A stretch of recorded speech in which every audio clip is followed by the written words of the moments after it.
the pronouncement of IMA versus VP Shanta of Supreme Court. Another question that was asked was about the applicability of MTP Act beyond 24 weeks pregnant gestation period in case of rape victims. And as I mentioned, the MTP Act amendments of 2021 only allow the applicability of MTP Act beyond 24 weeks in cases of fetal abnormality only. So it is very clear that up to 20 weeks, it can be done with the opinion of one registered medical practitioner, from 20 weeks to 24 weeks with 2 registered medical practitioners, and beyond 24 weeks only for fetal abnormalities, it can be done with the assessment of the state medical board constituted specifically for the purpose of under this MTP Act. So beyond 24 weeks for the rape cases, one might still have to go to the courts. But in case there is a fetal abnormality, state medical board can examine and take a call on such requests.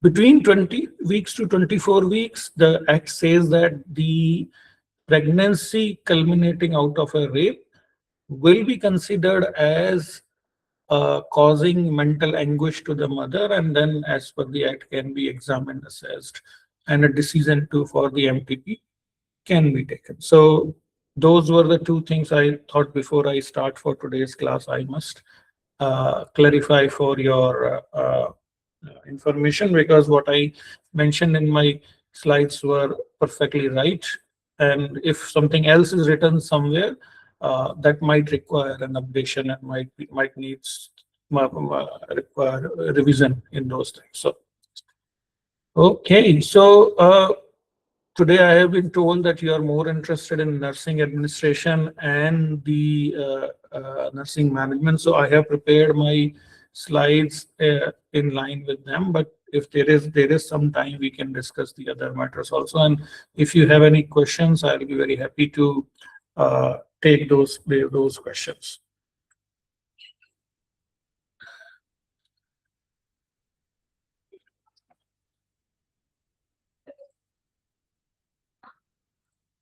Okay, so this block basically discuss about the clinical services, the ward management, the ward services, the maternal and neonatal services, and how to administer these services. So one of the important service area of the hospital is the indoor.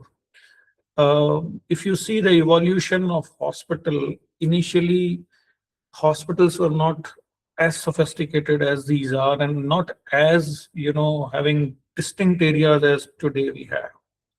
Today we have, for ambulatory care, we have outpatient departments.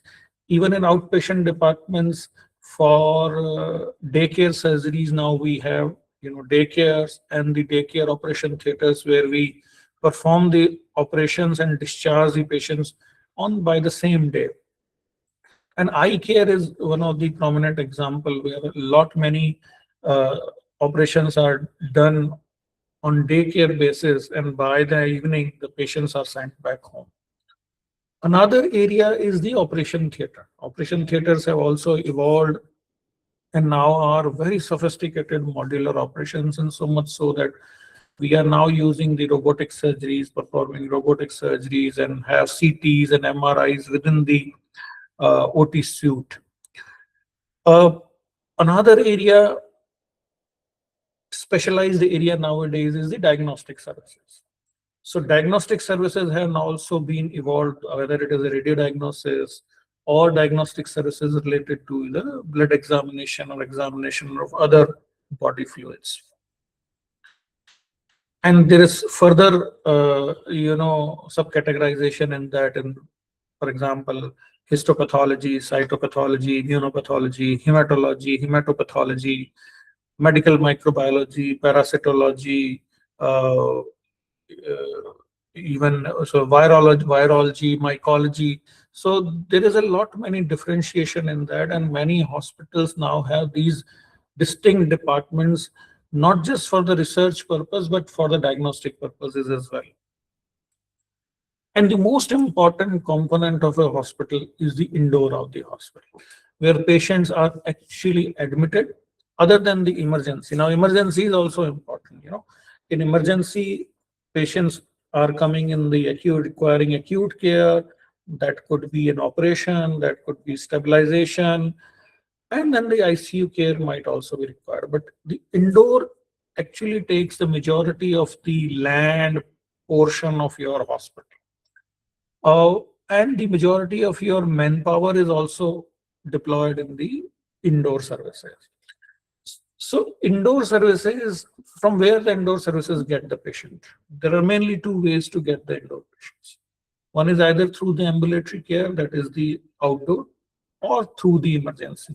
And very few patients are, directly admitted into the indoor because they have been, under the care for so long, and you give them some appointment. Okay, we will do your surgery. You get admitted. Okay, on this day, and you directly come to the indoor. You don't have to go to either emergency or OPD. And those admissions after the pre-anesthesia checkup are done directly in the indoor. But those are very elective patients and not requiring some urgent care. So that is why the designing of the indoor, the administration of the indoor, the location of the indoor, the orientation of the indoor, the intramural transportation and the extramural transportation in the hospital with respect to indoor becomes very, very important.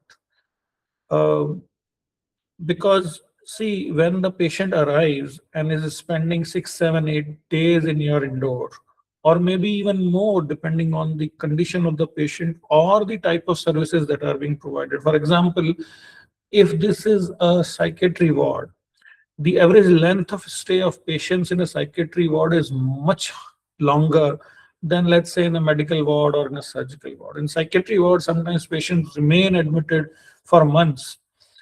Same is applicable for the de-addiction centers. Same is applicable for some of the CTVS patients. The CTVS patients after heart transplant or even after the renal transplant, some patients may require extended length of stay. So because patients are spending that much of time in indoor, it becomes necessary that we ensure that their experience is good, because that experience actually makes or breaks the reputation of the hospital. In addition to the technical aspect of the care, as I mentioned last time, also there are two parts of the healthcare. One is the technical aspect. So expertise of medicine, expertise of surgery, how good a surgeon is, how good your infection control practices are, and then the patient is being treated. And the second part is the hospitality part. So both are important, and this actually makes or breaks the reputation of the hospital. Now, wards indoor has also evolved over a time, and there are many specialized care that are being provided in there. One is the general ward, as we all know. The general ward is like any patients who doesn't require any specific or specialized care is admitted to a general ward. Then there are intensive care units. Then intensive care units are entirely, different infrastructure, different services, different skill set that is required in ICUs.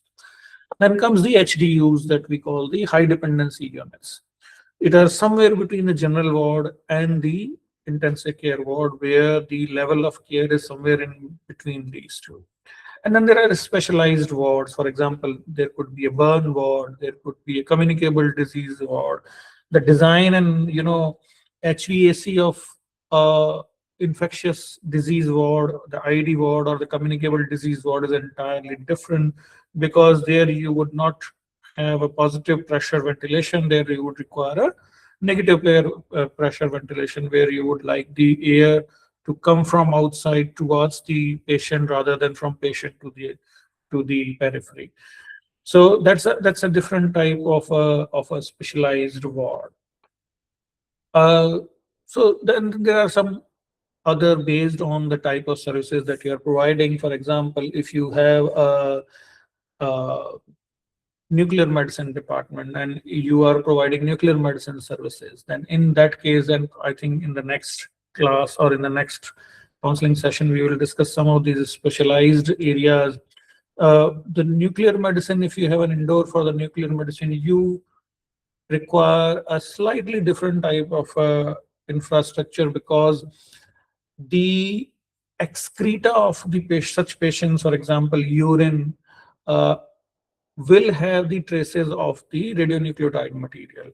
And for that, you will require a hot toilet and decay tanks in your hospital, because you just cannot just, drain that excreta directly into the municipal drain, because you need to keep that for 30 days and then only you can drain that radioactive material. Um, so that is the context and the introduction I wanted to make sure you understand with respect to the modern hospital indoor services that we have. Now, what do we need in an indoor? Where the indoor should be located? I think I have it in some other slides. I'll read it, but indoor in nowadays the concept is that your indoor should always be a little away from your outdoor services and daycare services. And why so? It is because you don't want to disturb your indoor with the high footfall of your outdoor. Outdoor usually receives major footfall. For example, if you are a 500 bed hospital, your outdoor should be somewhere between 1500 to 2000 patients per day. Depending on your popularity, it may even be higher. For example, my hospital, which is around 2200 beds, receives around 8000 to 10,000 to 12,000 patients a day. So it's somewhere between 4 to 5 times of your indoor. And you don't want that your patients, your indoor services get affected by this huge number of patients, traffic, transport services, and so many other patients coming for that. So indoor should be a little away from the outdoor. But there should be a way to transport patients who you advised admission in the outdoor, so that they can reach the indoor, and that transportation should be smooth. Indoor should always be near to your operation theaters and your emergency department, because, and specifically the portion of your indoor which is dealing with the surgical departments should be closer to your OT. The non-surgical departments can always be a little far from your operation theater, but you should make sure that your surgical departments are placed nearer to your OT complex. Now there is a earlier you must have seen that the OTs used to be scattered in a hospital. No more. Now there is a concept to club your major OTs at one place and have all the OTs at one place, so you can better manage the operation theater services. Indoor should always be close to your emergency. So emergency patients, once stabilized and do not require emergency care and have to be admitted for extended care, can then be transported to your indoor. Your diagnostics, there are two concepts. One is that you can have a blood collection center in your indoor. So your diagnostics need not to be very near to your indoor. You can have diagnostics somewhere, a little further away from the indoor, but then you should have a way to collect the, blood that has been collected or the samples that have been collected in the wards. Another is if you have a chute service. So you don't need even the blood collection center. You can send your samples through the ducts to the respective laboratories. As far as the radio diagnosis is concerned, or if you have nuclear medicine or any other diagnostics, those have to be somewhere near your indoor. You can always have bedside x-rays, and nowadays there are bedside CTs also. But invariably, you will have to send your indoor patients for CTs, for MRIs. You can do bedside ultrasound, right? that is as good as ultrasound done in a radio diagnostics department. But the quality of the bedside CT may not be as good as the CT, higher slice CTs that are now available, 520 slice CTs. And for some specialized, CTs where you have to inject the dyes and, you want to do for MRIs also. So you will have to transport your indoor patients, specifically if it is a neurosurgery patient, the neurology patients. MRI is nowadays is, invariably required. So at least for these departments, and in medicine also you will require. So the radio diagnosis the department should be somewhere near to the indoor.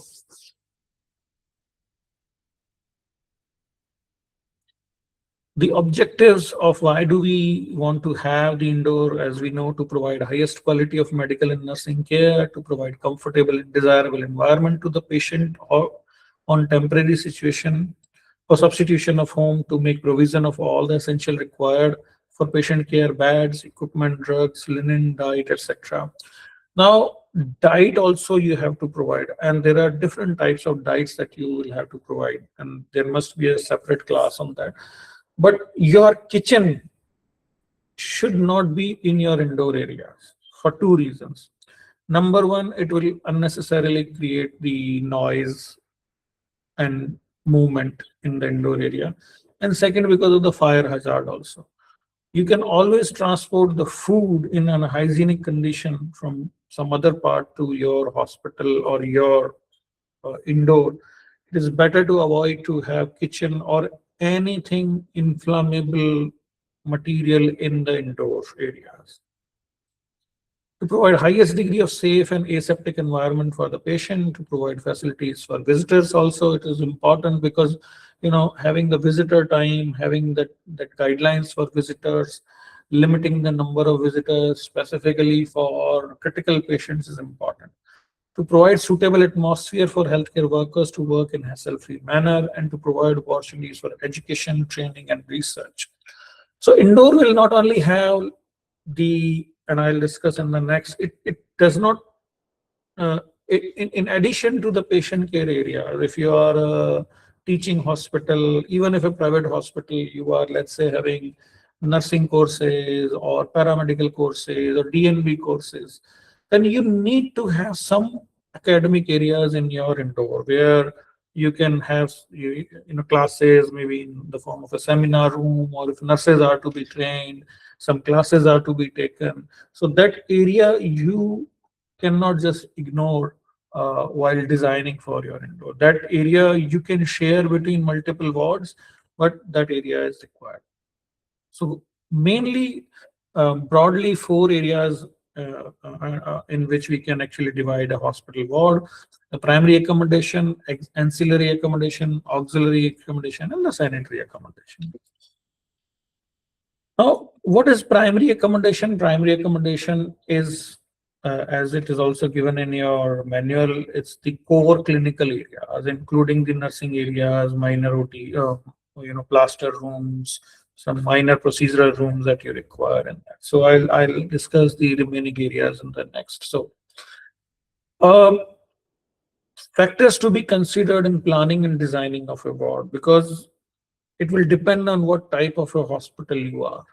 Now, let's say if you're only a mother and child hospital, or you're exclusively providing, let's say, eye care services, or you are ambulatory care where daycare are being provided. So plan should be according to your policy, what type of a hospital you are, whether you have an emergency or not. So designing will entirely depend on that. Your function and location also. For example, if you are a trauma center, right? Trauma center, and your trauma center is on a highway. So you have to be, governments plan trauma centers on highway in a way so that they are equally located. The distance from another trauma center is such that they can, have an equal distance from the highway, and they are covering most of the stretch of the highway. and they are directly connected to the highway in case they have to transport the patients in if something happens. You must have heard of disasters that are happening in different parts of the country now. If it is a coastal area, if it is a hilly area, you have to be mindful of these, likelihood of these disasters while you're deciding the location of your hospital and the location of your ward within the hospital. For example, in hilly areas, uh, you know, the access to the road should be near to your ambulatory care center, your ambulatory, OPD services, whereas you can actually take indoors to a little bit, away from the access area because you don't have much of the, land available. So you have to go a little vertical. So that also, depend on the type of land and the total area you available with you. The relationship with other departmental services, I have already discussed a little bit. There are some services on which indoor is highly dependent. One is pharmacy, another is a store, CSSD, and linen services, in addition to the kitchen.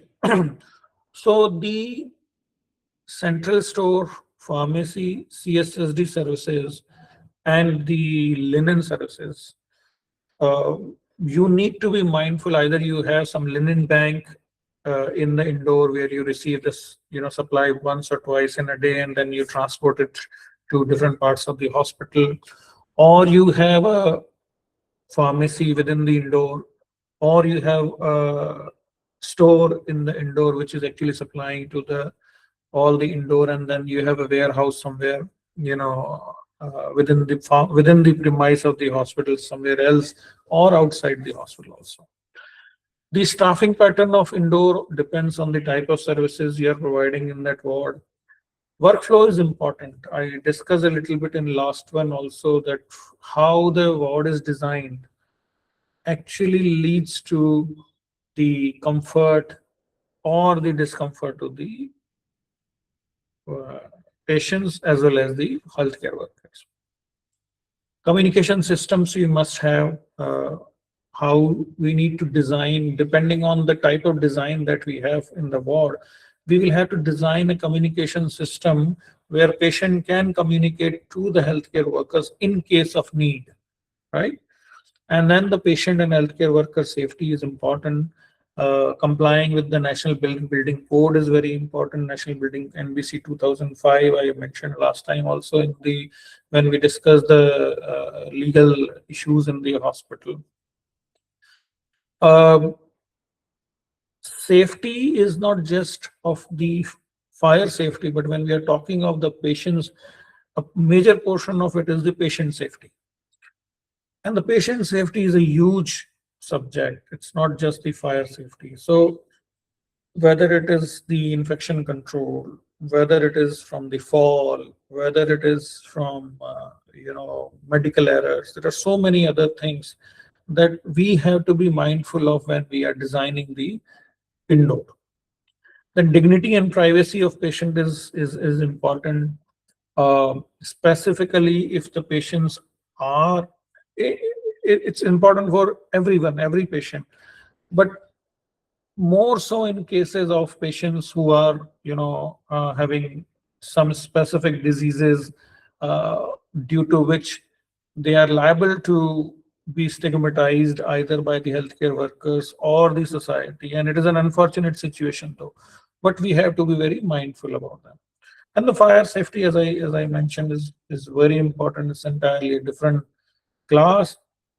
Different session is required, but I cannot emphasize enough how important fire safety is. And in fact, recently there was this fire safety week that was celebrated.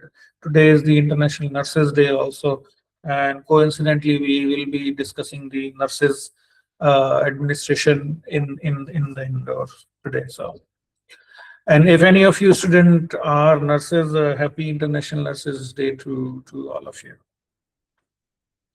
Now, planning considerations, the details are given in the IGNOU manual. I will not cover that in detail, but there are a few thumb rules that you should always be aware of. For example, how much area is needed per bed. For example, if you are planning for a 500 bed, not having too much research, or maybe you are planning for a 100-bed hospital, even if it has a few super specialty, how should area should be covered? How much area do you need for that? So the thumb rule is around 7 to 12 square meters per bed that we count. The distance between two bed centers, we always say it has to be 2.5 meters, or from the edge to edge, it should be around 1.25 meters. This is for the general ward I'm talking about. ICU is entirely a different. You will be given those data when someone takes the ICU class. From foot end, the distance should be 0.9 meters. From head end, 0.25 meters. Bed to wall, 0.6 meters. Ceiling height, 3 meters. Windows, it is very interesting that nowadays you will see in many hospitals the use of glass has actually increased. Earlier, the use of glass was not that much in the hospital, but with the invention of newer quality glass, more and more glass is now being used in the hospitals. Traditionally, we say that 20% of your floor area should be window and it should permit the natural light, while keeping in view that you do not compromise the privacy of the patient. So usually you will see the glass windows are on the upper side, and the lower side windows are covered with blinds or some curtains. With the use of more and more glass, there are some problems also that we face. With the glass, and if it is not an insulated glass, so if it is an insulated glass of two layers having a vacuum in between, then it is still a better glass, which doesn't allow heat to either come inside or go outside. If it is not there, or if if your insulation of you have bigger gates or doors, the loss of cooling is high, and the pressure on your HVAC system could be quite higher. And nowadays we emphasize to have green hospitals which have less carbon footprint, because we use a lot of energy, and we need to have less carbon footprint on the environment. But if we are using more and more glass, we are actually going on the reverse direction, unless we are using in a way which doesn't increase our HVAC requirement. The width of the corridors is around 2.5 meters. Doors not less than 1.2 meter width and 2.25 meter height. It should always open outwards and not towards the indoor side. Nursing station not less than 60 square feet. Nowadays there is a concept of even bigger nursing stations. If you have a space, you can go for a bigger nursing station, because in long run it will help you. Lighting is important. Generally, it is 150 to 200 lux. Nursing station around 300 lux. And if you have an examination area, around 500 to 1000 lux is required. Water consumption is around 500 liters per bed per day. And the electricity load will depend on what type of a hospital you are, how big a hospital you are, and if you have very sophisticated equipments, then your and how much natural light you have in your hospital. If you have ample amount of natural light, especially in the ambulatory care services, because ambulatory care services usually run in the daytime. So if your OPD is designed in a way which has ample natural light, and your doctor sitting areas and your examination rooms are on the periphery, then your energy consumption in the ambulatory cares can actually be much lower than if you do not have ample natural light. Just give me a moment.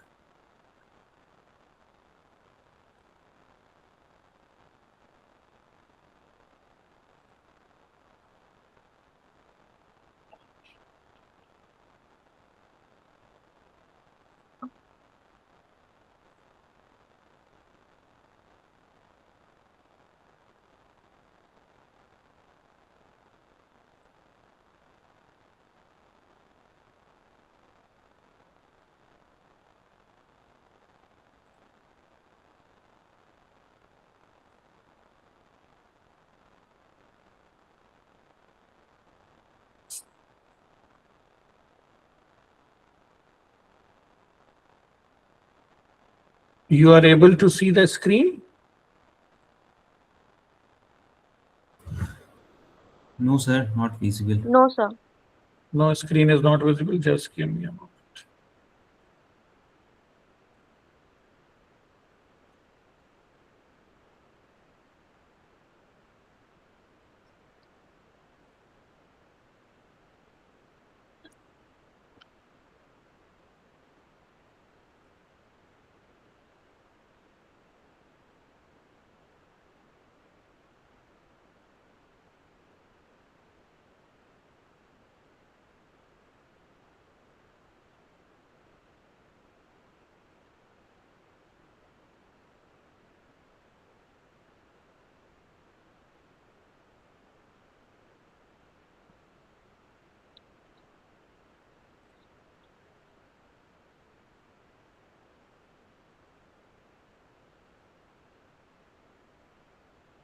I am facing some issue with the sharing of a screen. Just give me a moment.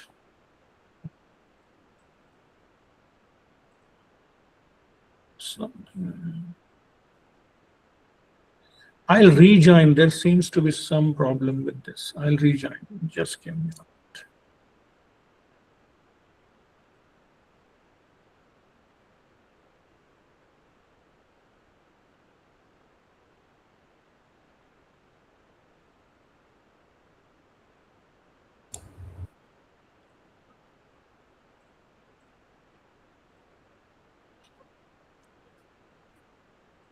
Okay, is it visible now? Yes, sir. Okay, good. I don't know, sometimes technology acts weirdly.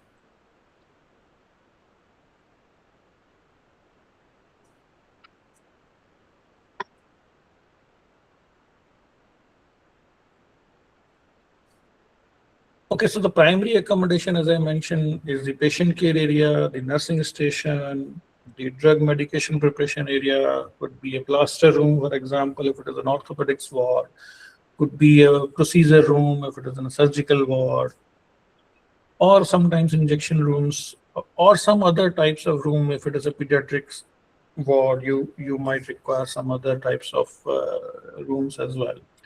The sanitary accommodation, toilets with washroom and WCs, urinals, dirty utility, janitors, closet. And let me tell you, in many of the government hospitals you see in this country, these areas are neglected, and I can't understand why, because these are very important. If 60 patients are admitted in a hospital, having good quality toilet, WCs, and dirty utility and janitor's closet, because they have to store those things somewhere in the ward, right? They just cannot take them away. So it is important that these are designed, even if they are designed at one end of the or the farthest end of the ward, their cleanliness, their proper maintenance, and their proper designing is important to give a good experience. Many times you would find that the bedside area is clean and good, but if you go to the urinal of the ward, or if you go to the toilet of that ward, you will find that it is a stinky, mold, you will find, or the public health fixtures are broken, and there are leaking taps or missing taps or something like that, which is gives a very shabby look to the hospital, gives a bad name to the hospital, and it overall impacts the experience of the patients. So as an hospital administrator, you should always go, we always say, the management by walking around. You just can't sit in your rooms and keep giving orders. Go to the area daily if you are in charge of an indoor area or a floor. Go to that area personally. Go to inside. If you are a male, if you want to see a female ward, take along with you a nurse or someone and go inside the ward. Oh, sorry, inside the toilet. Check them and instruct them. Ask the engineers to do the repairs, etc., if required. Ensure that the sanitary inspectors and sanitary officers are performing their job and cleaning their job. And cleaning of not just the inside of the ward, but sometimes the outer area, the glass, and beyond the glass, you would find there is a gallery or something. Those will always be neglected areas. So cleaning of the whole area, in toto is required if we want to have good infection control in the ward. Auxiliary accommodations, then we need doctor's room, we need nurse's room where they can relax, take a rest, or sometimes if can sleep also. Space for stretcher trolleys, at least when you have to send the patients for diagnostics or OT or shift, you will need some stretcher and trolleys. Storerooms are required, clean utility and sluice room are required. Uh, uh, I would say with more and more wards, even in government hospitals nowadays, having monitors and some sophisticated equipments in general ward, uh, the requirement of storage has increased because the consumables that are required to run these services are to be stored. And when they get, repair or condemn, until the time they are disposed of, you need to, store them. And many times you will find in the wards, these condemned materials are, they remain in the corridors in open, etc., just because the proper uh, designing has not been done. Then an ancillary ward pantry you might or might not require based on what type of indoor is it. One more aspect that I forgot is the requirement of parking for your indoor, because your indoor is away from the outdoor, and it may be a dedicated, block or a whole building that is your indoor. Uh, it is important while you design, you think, let's say your indoor is of 500 beds. So at any time you will have 500 patients. So people will come, their patients, relatives will come and go, multiple times in a day to meet the patient or to buy something or to bring something, clothes or food or something, whatever. Where would they park? So having ample parking for indoor and dedicated parking for indoor is very important. And this is one of the neglected areas which, why architects just don't design, I have seen. And then people, face problems. Either their parkings are not available or parking is too far from the indoor. So every time they have to go, they have to walk a lot, take their car or two-wheeler, or they will be parking here and there haphazardly. So while designing an indoor block, always design a nearby parking. Type of wards I already discussed a little during the initial part. The two other types of wards are the private wards and the semi-private wards also. A private ward is a ward in which you are there is only one patient, so that's the only patient. In semi-private is that the number of patients are more than one, but not as many as in the general ward. So the semi-private ward could be of 2 beds, it could be of 3 beds or 4 beds, but not more than that. High dependency unit, isolation unit, and infectious ward I have already discussed. Now, layout design of ward is and it plays a big role in infection control. It plays a big role in the satisfaction of the uh, patients as well as the uh, healthcare workers. So as I mentioned in my last class also, the Nightingale ward are the ward which used to be where there was a big single area and beds were placed parallelly on both the sides, and the nursing station was at the one end of the ward. But it was felt that it was not, conducive for the patients who were at the farthest end, because they were away from the site of the nurses, and the nurses had to walk a lot in the Nightingale ward. So it was modified as by placing the nursing station in the middle of the ward. But again, there was a problem because it doesn't, aesthetically also it is not good that the nursing station is in the middle where all the hustle and bustle is happening. And with the time, the Riggs pattern ward became the most popular ward, in which the ward was divided into 4 or 6 bed cubicles. And for example, if you have a 60 bed ward, you can have 10 cubicles of 6 bed each in a Riggs pattern ward. There are some other types of wards, and some of them I have actually seen and have worked also when I worked in US. Nowadays, there is a concept of having a semicircular or this type of a ward, because you can see all the patients from your nursing station. The nursing station will be at the edge of the both the arms, whereas the circle will have the individual patients in cubicles. So there is other types of T-type, H-type, E-shaped wards also, double corridor wards, country yard wards, cruciform wards. But the most common ward in this country is either the Nightingale or the Riggs pattern ward that you would find. In emergencies nowadays, there is a trend to have the semicircular wards. They're not the completely circular, but the circular wards. In ICUs, there is a trend of having larger ICUs with privacy, where earlier the ICUs used to be 10, 12, 15 bed ICUs.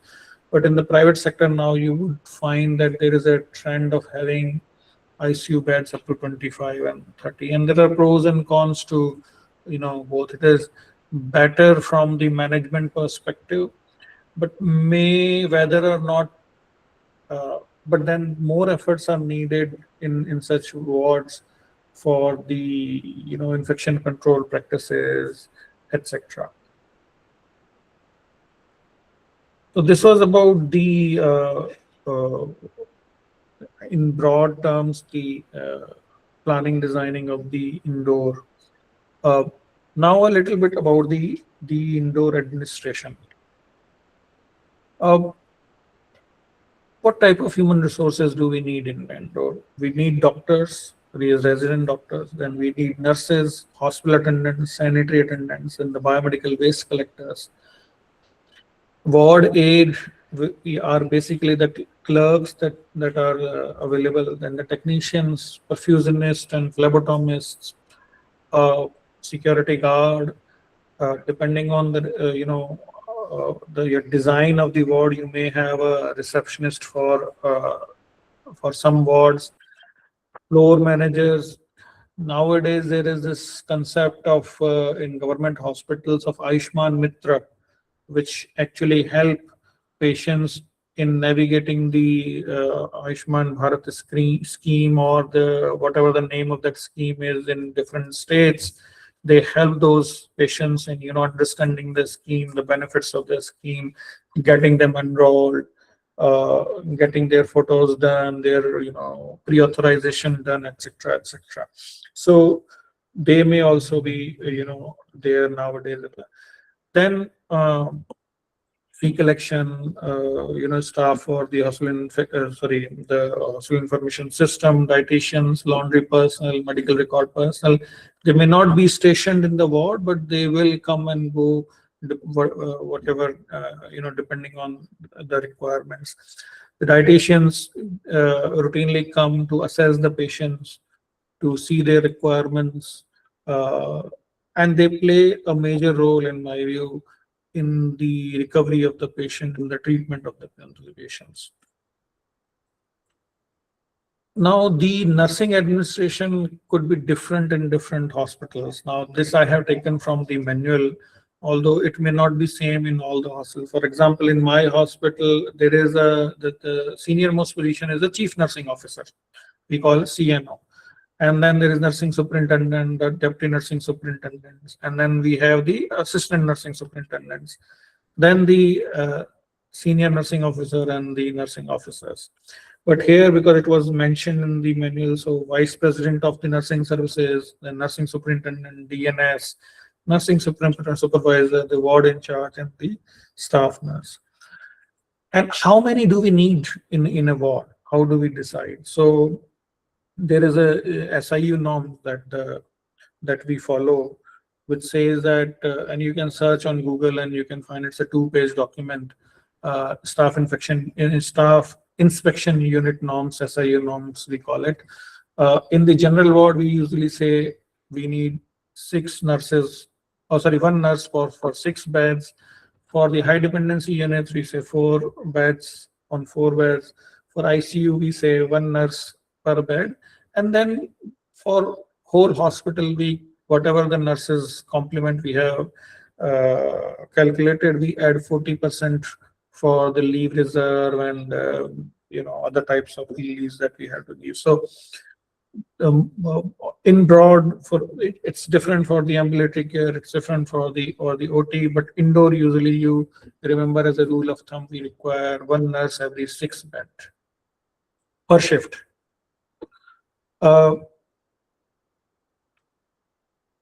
So the manual also talks about what should be the qualification and the line of authority and core duties of some of the nursing cadres.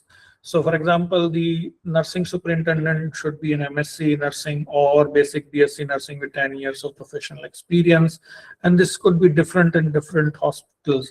And these are easily available if you want to have a look at, if you just search and see the recent vacancies that have been published in the newer AIMS or in some state medical colleges or PGI or the Delhi AIMS, you can find those vacancies and you will see the RRs.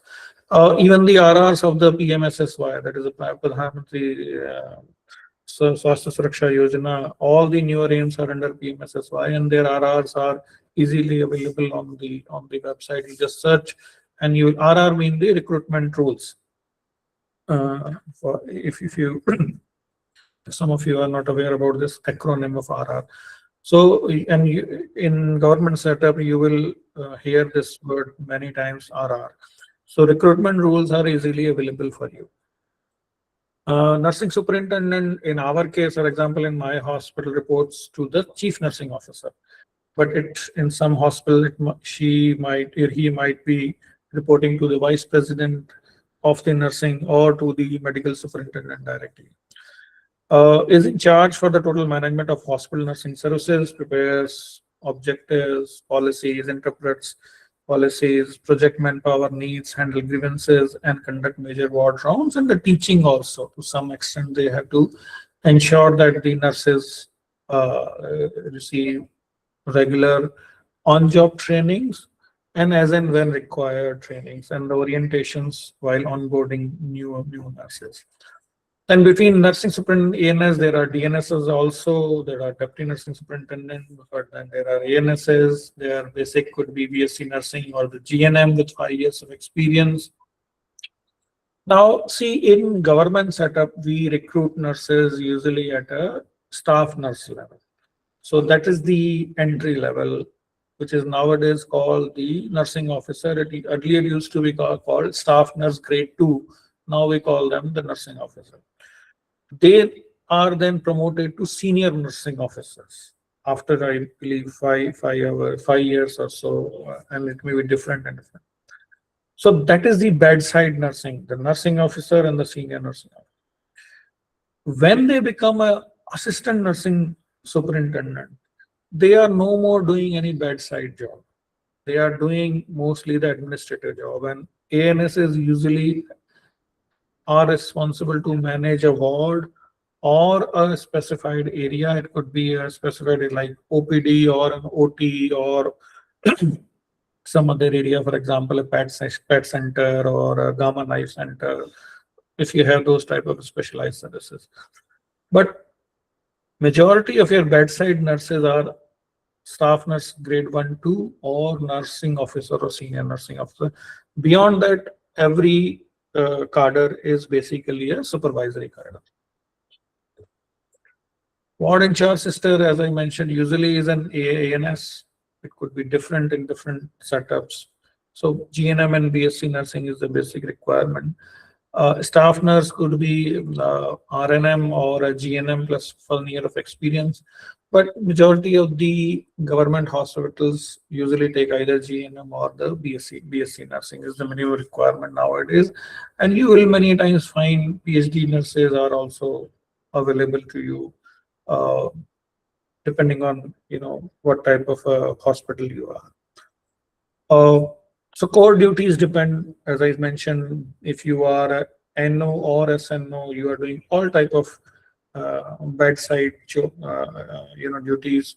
Whereas beyond SNO, when you become an ANS, DNS, NS, or CNO, you are basically in an administrative role. Now, how do you assign them? Like functional mode, case mode, team mode. So task-based specified functions you provide to them. Then another is a patient-based, more critical patients. Even in the within the general ward, you will see categorization of patient might have been done. That more critical patients in the REX ward you keep just in front of the nursing station. So more critical patients or patients that require higher supervision are kept near the nursing station, whereas less serious patients are kept at a distance or maybe at a bed which is placed at a distance. So that type of a further categorization of patients you might see in the general ward as well. But team approach is always good. Collaborative and experienced staff nurse leads a group of junior nurses and aides to care for a limited number of patients. They do huddle, they discuss patients, the patient's outcomes, they discuss with the residents, and then they are part of the overall management plan that is being decided for a patient. And don't forget the patient himself or herself and the family members of the patients. They are important part of the overall management that is decided, because in our setup they play a very major role. Well, even if the patient is in ICU, so they should be aware of the management plan and should be on board. They should understand what is being planned for the patient, and their feedback, their input should always be taken and should be welcome.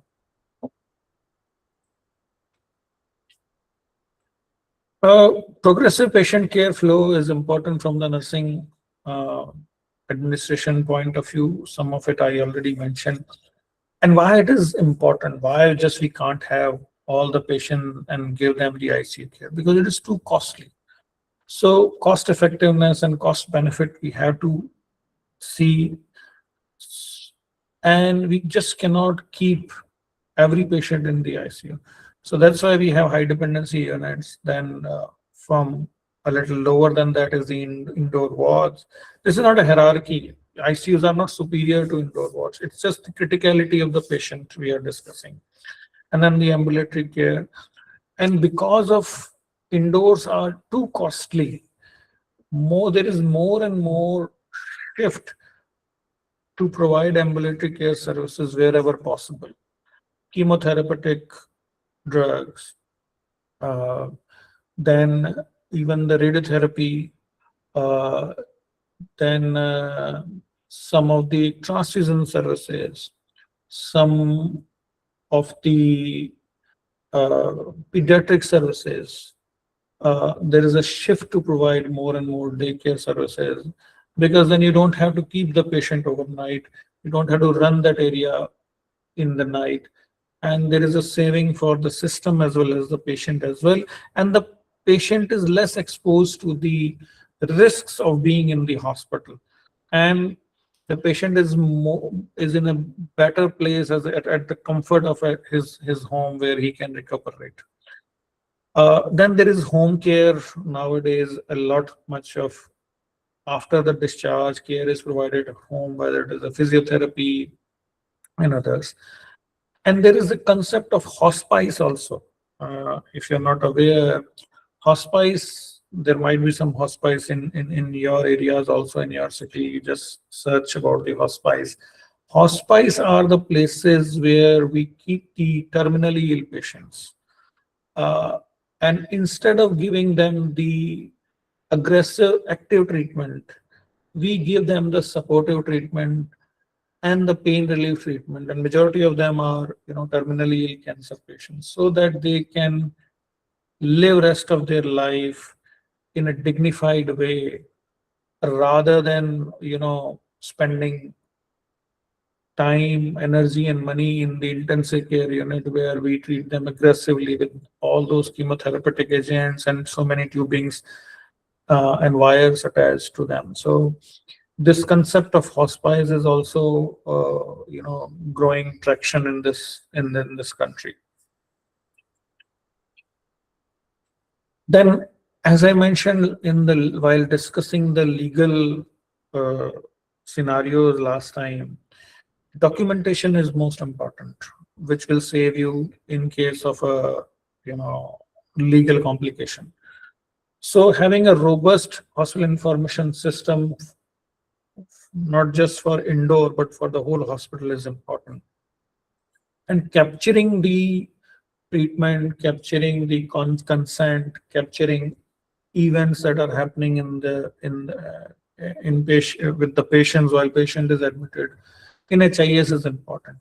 And performing periodic medical audits and backup of HIS is also important. Let me tell you, with the increasing threat of malwares and cybersecurity attacks, you must have heard of AIMS. A few years ago was attacked by some you know uh, you know people who were the hackers, and they did some malware, try to extract data and money from the government. But this is nothing new. This has been happening for so long, and this is the risk of having online HIS system. So we should have backup. We should have training of the staff, how identify the phishing attack. Don't click on the phishing attack. Then, and have the robust anti-malware and antivirus systems in your HIS. And if something goes wrong, if your backup is also not working, how would you be having some form of a physical backup, or your staff, whether it is ready for physical provide care while documenting in the physical medical record or not.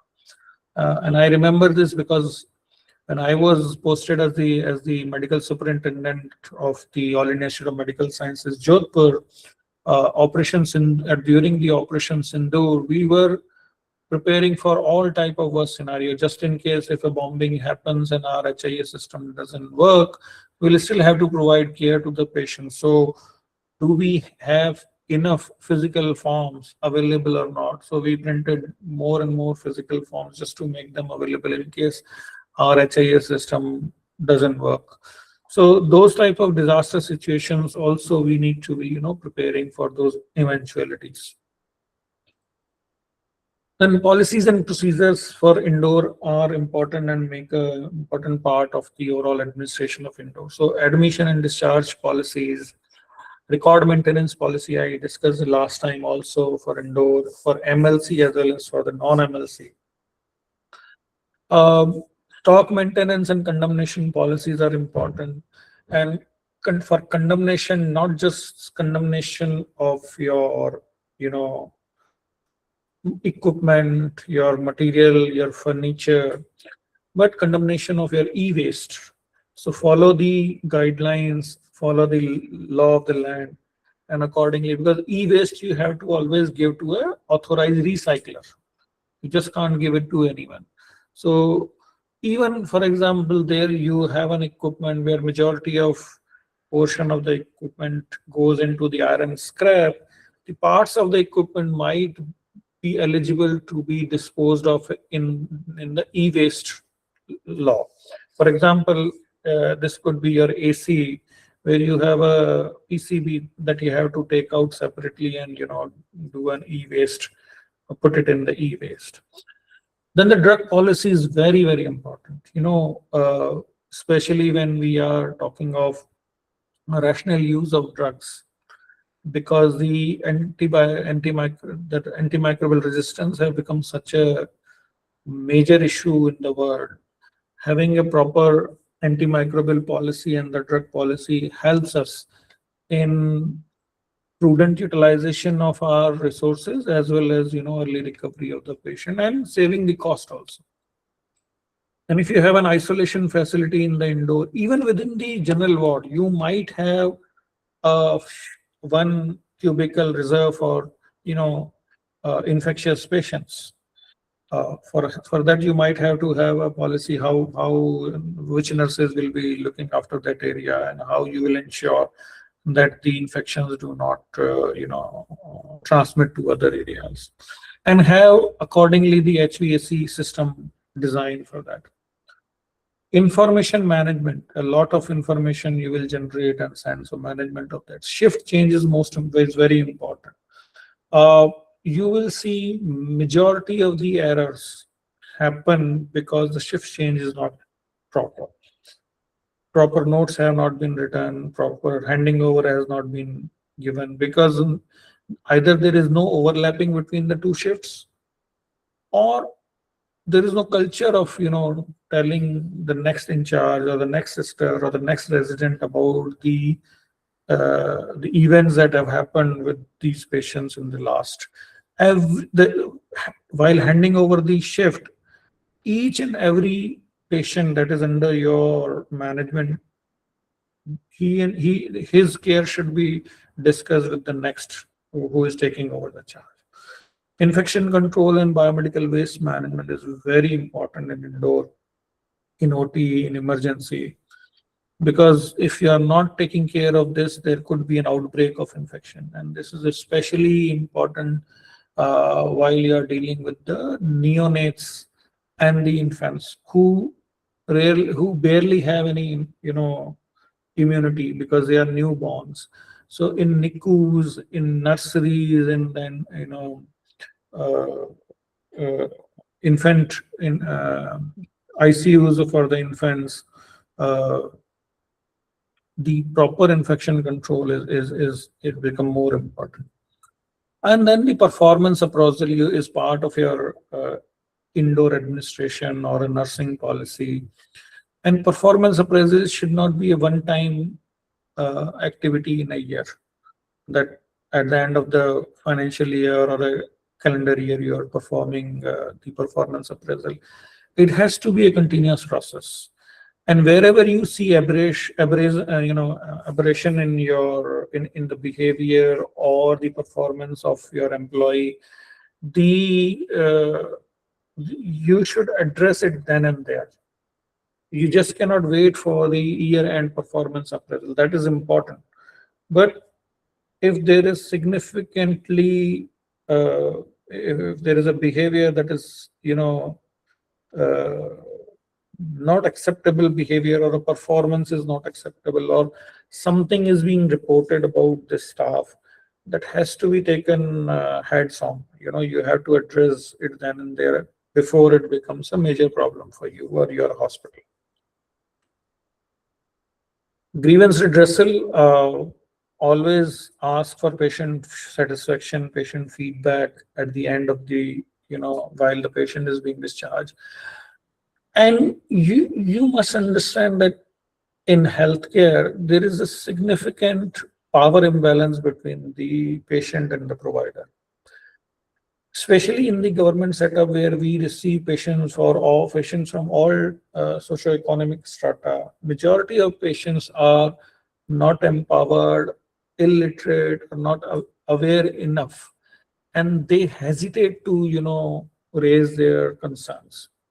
So actively seeking that feedback is important, because many times, even if they have something to say in the most polite way, they might hesitate.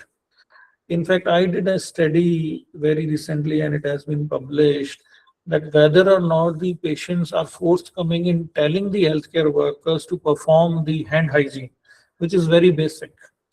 So we found that the patients just don't want to annoy the healthcare workers, because they think that if I say something that you have not done the hand hygiene, they might get annoyed, and then my patient might not receive the proper care as long as he is admitted.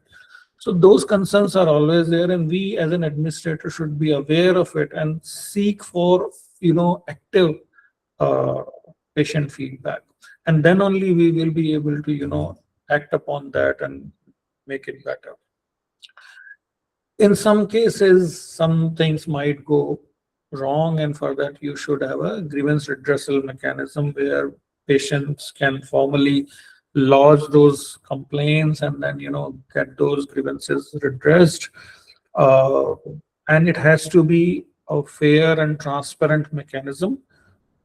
It's important, and you should be forthcoming in, sharing that information with the patients. Sometimes patients also use in the government setup the RTI Act, the Right to Information Act, to, ask for what has been done on their complaints, etc. So you have to be fair and transparent, uh, and share your outcomes with the patients. If required, ask them to come and explain to the committee or to the administrator and understand them, not with an objective to, shrug it aside, but an objective to understand what went wrong and how its, recurrence can be prevented in future. So that is all from my side. I thought would be appropriate to discuss with respect to the indoor planning, designing, and the administration of indoor. I hope this was useful, and if you have any questions, I am happy to take them, to respond to them. Yeah. Sir, good evening. I am Dr. Colonel Pandey from Ranchi. Hani, Colonel Pandey, please. Sir, I'm sorry I joined late because International Nurses Day program was happening, and I, being the administrator, I had to be there in the hospital, sir. So, Okay, in okay. fact, the whatever I could listen, I had to aid or two queries from my side. Like you said about the ambulatory chemotherapy. I Yeah. have been the director of a Tata Cancer Can you Hospital speak a over little Ranchi. louder? I'm not able to hear you properly. Okay, sir. Okay, sir. In There fact, might be an issue from uh, internet also. I can hear okay. you, but it's Yeah, very. yeah, sir. Actually, Yeah. I am using my mobile only. Okay, okay, okay. So, Go so, ahead, go so, ahead. so, so I am telling you, in that cancer hospital, we are having not exactly ambulatory, but the day care system for chemotherapy, where the Mm-hmm. patient is admitted, administered chemotherapy over 5 6 hours, and then discharged in the evening. So that's the day care, and obviously for radiotherapy, we are having the day care. Mm-hmm. And one thing about the hospices, this like Tata Medical Center in Kolkata, they are having such arrangements where this end of life care for the palliative patients are being provided. Similar is there in Mumbai also, and at Ranchi also we are making one. Good to hear that. Yes, sir. Where it will be a combined, in fact, 200 beds, where we'll have the persons who are coming from outside Ranchi, their relatives will be staying once the patient are admitted, as well as we'll have a floor for end of life care palliative patients also. Very nice. And Tata has always been at the forefront of Yeah, providing, Premashraya is innovative there. solutions. They have named it Prema Shreya, which is in New Town, Kolkata, which is very near to Tata Medical Center. That is Okay. the another center. Yeah, I am sure आपको तो you must be knowing very well about it, because after TMH, which was established way back in 1941 until 61, it was a trust hospital, and after 61 it is a central government hospital. Yeah. So in 2011, after long time, another hospital came in Kolkata, that is Tata Medical Center. Okay. Uh, and Professor Omen Chandy was one those who was instrumental in establishing it very well. Yeah, he was in Kerala before that, I believe. Yeah, yes, sir, yes, sir. Yeah, so Tata has always been at the forefront of providing innovative solutions as far as the oncology is concerned. So all the best. And Tata nowadays have hospitals in different parts. I know in Vizag, in Banaras, and they now Yes, sir. Yes, sir. in Trust Chandigarh. hospitals are two. One at Ranchi, another at Tirupati. Okay, They have named it Sri Venkateswara Institute of Cancer Treatment and Research, Cancer and Research Treatment Hospitals. good, good. Varanasi and Mohali and those places are where in fact, in the line of TMH Mumbai only, there's the central organizations. Yeah, yeah, yeah, yeah. Yeah, one of my student will now join TMH Mullapur. He has been selected there. So Yes, sir. Yes, sir. Yes, sir. good, good, good. Thank you, thank you.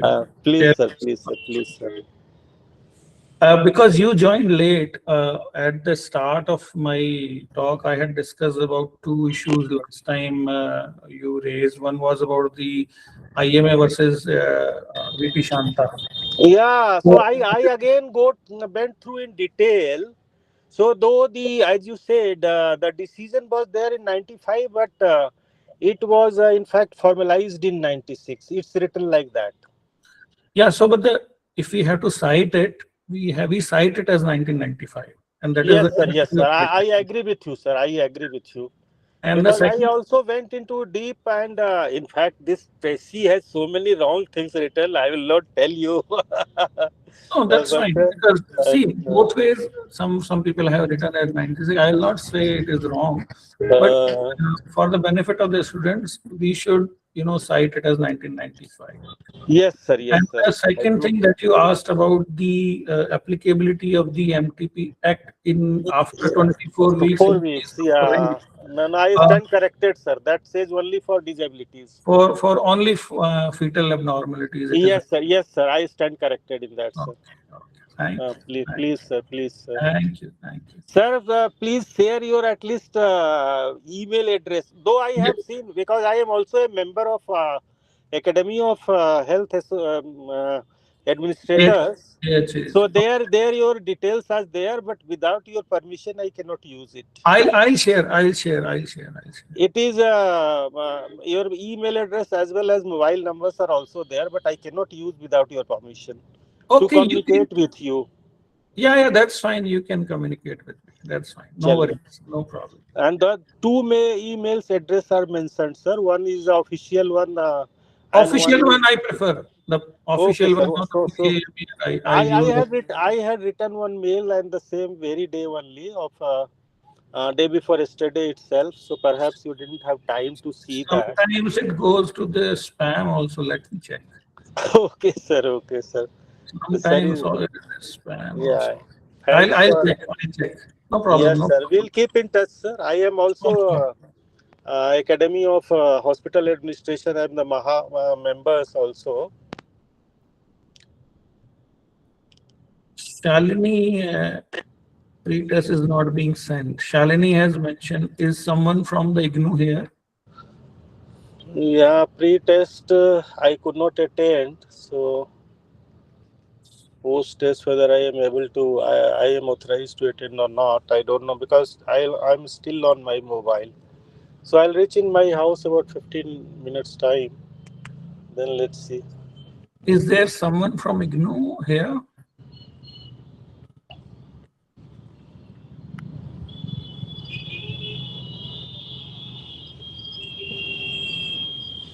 Hello, sir. Good evening, sir. Yes, yes. I'm Go Dr. ahead. Kamle, sir, from the medical No, officer. Counter. hold on. I believe you are driving, right? So I would Yes, not sir. Yes, advise you I, to. I am taking the aside in my parking only. No, no. What I'm saying that I would not advise you to, speak while you're driving. That is very dangerous. So No, please no, don't do it. I'm going to stop, sir. Yeah, either you park and then we can. Yeah, I'm just this park. Please don't drive and speak at the same time. Please don't do this. Sir, my question is, Yeah. uh, what are you describe is the for the big hospitals like 500 hospitals and 700. So that is the big institutes. But what about those hospitals which are less than 100 beds? is there any standard norms or guidelines like any authority who are maintaining their standard norms? Like you are detail, you are explain even the size of the corridor, size of the nursing station. But can any regulatory or any system is there that who can uh, establish for the hospitals below the 100 beds? Yes. So there are Indian public health standards also available. For example, they are available for the PHCs, they are available for the CHCs and the district hospitals. So district hospitals are up to 100 beds. So you can have a look at the IPHS norms, which are the Indian public health standards. And they are very detailed norms. They include the infrastructure, they include the manpower, and they talk in detail. So these are from the ministry also. So the IPHS norms, Indian public health standards, you can refer to. Okay, sir. Thank you, sir. Thank you. Anyone else?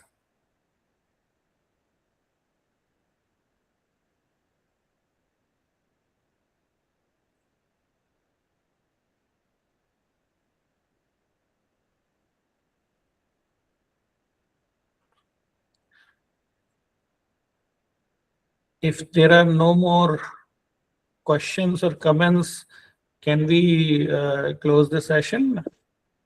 Nidhi has something to say. Let me. Link will be sent by IGNOU, which is not present in college, I think.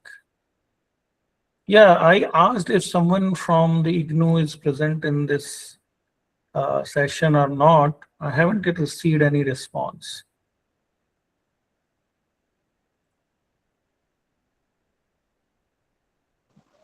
Yes, sir.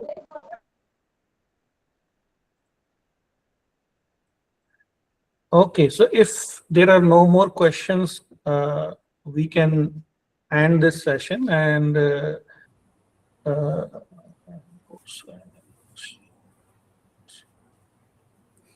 Sir, I want to ask one question. yeah, please go ahead.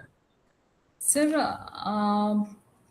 there are some diseases for which we need our patient need to stay for long term. In Yes. some cases, we have seen due to long term treatment process, their family member left that patient in hospital, and as per guideline or policy of the hospital, we can stay that patient more than 15 days or 20 days or for months, or as their relatives left that patient in the hospital, and hospital authorities are advised that patient to you should leave the hospital as your treatment policy or guideline should be staying max to max 1 month. Hmm. In that case, the patient neither get better treatment nor can't get back to his home. At that point, what we should do, or what kind of Yeah. policy, or Yeah. So unfortunately, this is not something new, and this happens in many government hospitals, and especially the bigger hospital like us. We face this problem quite frequently, and this is an unfortunate situation because we have all type of socioeconomic strata, and sometimes families also are not ready to take care of these patients, especially they are elderly. What I have seen, and many of them are having the mental illnesses. So what we do, and I think there is no uniform answer to this, and it can be different for different. What we do is that we have engaged some of the NGOs and allowed them to send their volunteers, people who come to the hospital, and especially in the emergency, as long as the patient requires. For example, I don't want to take the names, but they have been given space in the emergency, and then they take care of these patients as an attendant. So these are NGOs. Then there are NGOs who are actually willing to take patients as long as the patients are not seriously ill and they don't require an acute care or emergency care. Once they have been stabilized and they don't have any place to go, we send them to those NGOs. Those NGOs provide them clothing, they provide them food, they have their medical officers, and to some time they take care of them, and then they see where they can send them once they recover. So there is not a single uniform answer to this problem, but you need to look for if there are NGOs in your city who are ready to help you out in this problem. Sir, in such cases, it's the duty of the hospital administrator to pressurize that patient to leave our hospital No, no, as soon no, as no. possible, or No. As long as the patient requires treatment, you cannot discharge. I mean, no, you sir, can. I have seen they are pressurizing that patient to, That's as your not right. relatives left you here, or we matlab, this time of duration, maximum 1 month here, more than that, we can't keep you here. So you No, should leave here. no, the duration of stay is not decided by the calendar month days. Duration of a stay is entirely decided based on the clinical condition of the patient. So Yes, even if sometimes I have seen the family members we don't want to take the patient home, can you keep the patient sometime more? We will pay for that. We don't accept it, and no one should accept it. The only criteria for a patient to be in the hospital is the clinical condition of the patient, nothing else. So if the clinical condition demands patient to remain in hospital, similarly we will advise the patient whether to remain in the hospital or not, or they want to go home. It is entirely their own decision, but we cannot pressurize someone just because they do not have a attendant for that, or they are not capable of paying. That can also be one of the reason. So you just cannot throw away the patient. That's not right. Sir, sir, I have I'll seen add that. something over here, sir. Colonel Pandey, just a moment. Let Madam Shweta finish first. Yeah, Ma'am Shweta, you wanted to say something. Then I'll come to you, Dr. Colonel Pandey. Yeah. Sir, in case administrative level, they are pressurizing in such situation.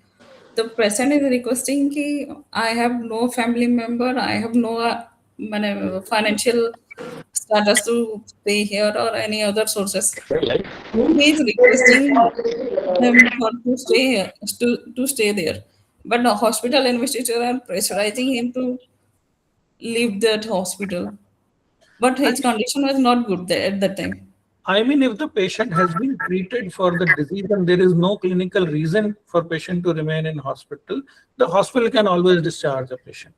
But as I said, if there is a clinical reason for patient to be in hospital, then they cannot just send the patient. Either they have to arrange some NGO, as I mentioned, if it is not an acute care, or they will have to continue to cater to the patient. And sir, in some cases, without informing to the doctor or any of the paramedics, the patient and their relatives left the hospital without any information or without any advice from the doctor or any other medical staff. Then, in that case, This also happens. So, for example, in our hospital, we have a social welfare department. So there are social workers. They contact the patient's family if they want to come, or they just don't want to come. Then we inform, as I mentioned, some of the NGOs and the welfare department of the city also. So in case of females, if someone has left female, or if sometimes uh, adults also, not always the children. So we inform the women welfare department or the welfare department of the city. But if the clinical condition requires patient's treatment, then we have to continue the treatment. We just cannot stop the treatment just because their attendants have left the hospital. That we cannot do. Then we become the guardian of the patient. And the no, same is in sir. the emergency situation also. If an emergency patient comes and no one else is there with them, then we become the guardian and we treat the patient and take a decision on behalf of the patient. Yeah. Sir, I am not asking about that. I am asking there are some patients staying in hospital and Mhm. without advice or without discharge of that patient, they left the hospital along with their patient due to some family dispute or financial issues or Oh, okay. anything else without discharge approval or So there are two ways to deal with this. One is always have advance. If it is a private hospital, you should have some advance, and get it refilled at a appropriate time. For example, if you have taken X amount and you see that this is enough for next 4 or 5 days, and then as long as the patient is there, you get some advance. And we do advance in the government hospital. Still, patients leave and go away. Then we lodge a police complaint. We try to contact them, but then we send this information to police also. Even in the government hospital, we always send this information to police. We mention it in the medical record. I know it's difficult to recover that amount, but at least we send it to the police. so is it compulsory to inform police about all these cases or normal cases? Because we don't know what happened with the patient. Patient was there at the bed when I last saw him, and now he's not there. And we have tried to search. If it is not there, then we have to inform the patient, inform the police. We send an information to police for all the patients who abscond. We call them abscond patients. So there are LAMA patients or DAMA patients who left against medical advice, and these are the absconding patients who just abscond from the hospital. So we send the information to police. Okay, sir. Thank you, sir. Yeah, Colonel Pandey, you wanted to say something. I'll come. Sir, I'll start from your last statement only, sir. Yeah. The hospital prepares a discharge in absentia paper like that where they are absconding. So prepare the hospital. Yeah, as you said, we have to inform the police as well as make the discharge also in discharge in absentia. And if some relatives numbers are there, we inform them. And secondly, about this long stay in the hospital, like I am staying in Ranchi. So there are two mental hospitals over here. One is in Pass, another is Central Institute of Psychiatry.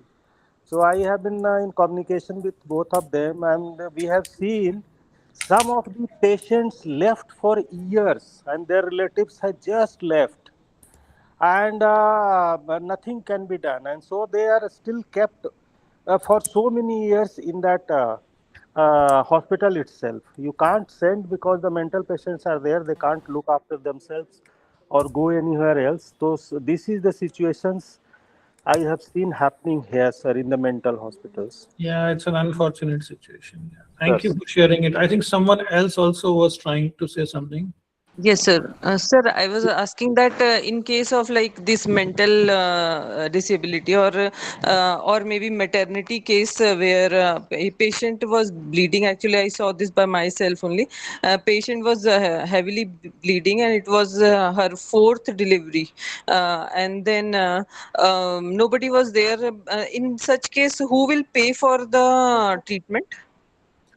See, for us, the life of the patient is most important. That is the first thing. As an healthcare worker, we must understand that saving the life is our priority, right? At that moment, when it is an emergency, we just can't think of, whether patient is able to pay for it or not. I know there are constraints, especially in the private world. So it's called cross-subsidizing. So there will always be such situations where you have to, from the hospital side, you have to help the patient, whether a government hospital or a private hospital. In an emergency, you will have to help them. Bleeding female during pregnancy is an emergency. We have to do everything in our disposal to save the life of the mother and the baby first. There cannot be a compromise on that. And later on, you can always, whatever expenditure has happened, based on whether there is an insurance, whether there is a scheme or not, or whether the family can pay or not, then you can think of those on those lines. But you cannot just deny the treatment. You have to provide the treatment. Sir, as if blood is required and all, then hospital will arrange on their own expenses. Yes. And if the hospital is not having the capability for providing treatment in that situation, emergency treatment must be provided. Patient should be stabilized and properly transported to a center where those facilities are available. For example, blood is available or whatever other things are required. So that was a hilly area, so only one hospital was there. Pithoragarh, I'm talking about. Uttarakhand, Pithoragarh. So only one hospital was there. Maternity hospital, it is a big one, and I was also there, and I saw this was happening, and they just left her. They just left her, and But we the cannot, doctors were surprised what to do. we as a healthcare administrator, we have social responsibilities. We just cannot leave. Yes, sir. We will, try our best as much as we can to save the life of the patient, and that is what our responsibility is. So we can have some NGOs connected with us who can provide some funds and all these types of things. Like pre-connections should be there in such cases for to handle such cases more I mean, efficiently. these policies will differ from hospital to hospital and state to state. There cannot be some uniform statement from my side, but you can always explore such, because see, for the thalassemia, I know there are thalassemia societies who help thalassemia patients. They provide them blood, they provide them chelating agents. Then there are hemophilia related societies are also there. So there must be, good Samaritans who want to help the society, especially pregnant women and all that. There is no harm in exploring that, but I can't comment because it will be, individual to individual from different hospital. But always remember, whatever you work within the policies of your state or your hospital, if it is allowed. For example, in our hospital, we have a poor patient welfare fund, where anyone can donate and can donate online, and this gets the income tax benefit under ATC also. So if you have such type of a fund where you can actually take money, you can. Case of emergency. So yeah. Yes. Thank you, sir. Oh, welcome. Anyone else?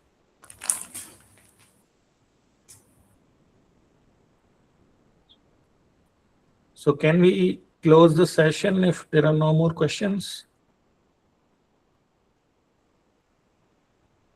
Okay, good. Thank you very much for your kind listening, and thank you very much for all your questions and active participation. Thank you very much. Thanks a lot, sir. Thanks a lot, sir. Thank you, Karna sir. Thank you. Thank you, sir. Thank you, sir.